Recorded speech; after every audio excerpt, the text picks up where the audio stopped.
本日は所ねみさんにこのインタビューをしていきたいと思います。所ねみさんと担当編集のはい、担当編集の鈴木隆介です。よろしくお願いします。よろしくお願いします。聞いててびっくりするのは、まだ最初にゲームを作ったから1年経ってないんじゃないですか。まだ半年ぐらい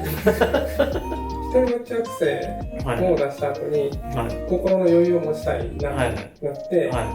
次のゲームを作るってなった時、何か自分でもこう楽しいことをしたいなと思って、1週間ぐらい長野県の旅館を借りて缶詰してゲームの企画とかを考えるみたいな昭和の作家ごっこみたいなのをして、でその時に空っぽの家のゲームを考えついて作り始めたっていう感じなんですけど、そもそものなんか前目標としては、一人ぼっち学生っていうゲームはこう、そうユーザーに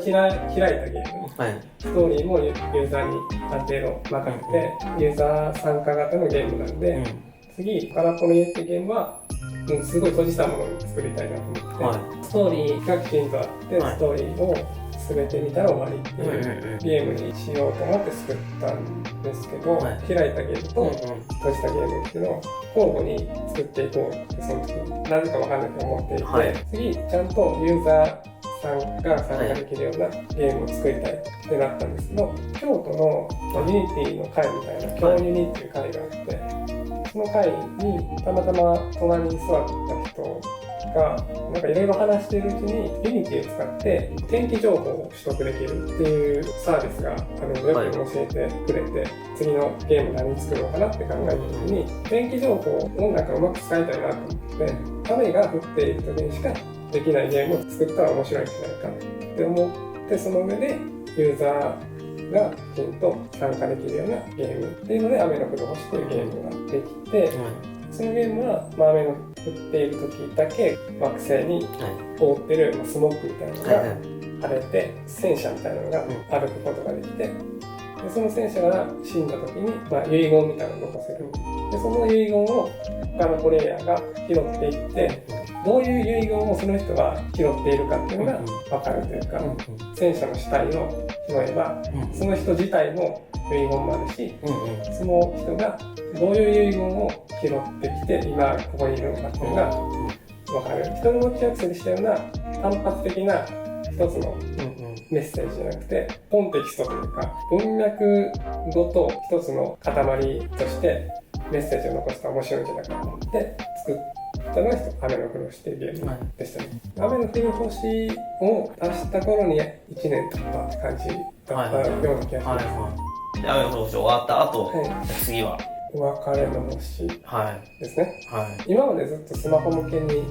出してたんですけど、PC で遊べるようにというか、オーソドックスなゲームを作ってみたいなって思ったのが結構きっかけで、その時ムーンっていうゲームがあるじゃないですか。ラブレディ。ムーンをプレイした後だったんですけど、こういうある程度閉じられた箱庭というか、一つのエリアの中でたくさんのストーリーとかイベントっていうのが散りばめられてて、プレイヤーは自由に移動してよくて、移動している中でいろんな人に出会って自由にその世界を堪能できるみたいな、オープンワールドにしちゃえばみたいな感じのを本当にミニマムというか極限までちっちゃく作りたいなと思って、たくさんの機械が一つの村の中で全部死んでて、その死んでいる機械たちを弔っていくみたいな、脳みそだけが死んでる機械みたいなのがあるんで、自分の脳みそをすげ替えて、その体自体を自分で動かして、その時にそのロボットの記憶にも触れられるんで、そのロボットがしたかったことを叶えていくことでこう弔っていくみたいな、そういうゲームだったと思うんですけど、そこが初のSteam というか、有料になったのはここが初？そうですね。そもそもスマホ版で無料で出して広告をつけてストーリーがあって終わりのあるゲームを作ることにやっぱ限界を感じてたんですよね。そのストーリーを体験していくのに、広告って邪魔でしかないので、広告をちゃんと収益性として機能させるためにいろんな要素を入れないといけなかったりする。リワード広告とか、広告を見ることでポイントもらえるよとか、もうすごい煩わしいなって思って、でその時にその Steam でゲームを作っていった方がいいんじゃないかっていうような思いつきにのっとってお別れの星っていうゲームを作ったという経緯がありました。なるほど。お別れの星は1年ぐらいですか？出るまで。そうですね、1年ぐらい。ここは結構作り込んだというか。そうですね。ちゃんと時間かけてゲームを作らないとダメだなっていうふうになるほど。思ったのと、ドット絵を練習し始めた時期でもあって、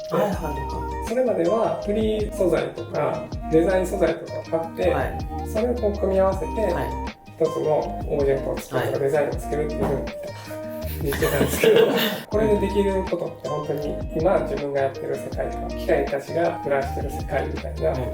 世界が滅んでてみたいな、そういうところから抜け出せないなって思って、可愛いけどすごいダークなものみたいなとか、シリアスなものを可愛い世界観で描くみたいなのもすごいしたかったことだったんで、最終的にドット絵をしようっていうふうになるんですけど、ちゃんと絵を描けるようにやらないといけないなってなって、絵をかなりこう根を詰めて練習した時期でもあって、その練習をしながら「わかりまし」っていうタイトルを作ってたっていう感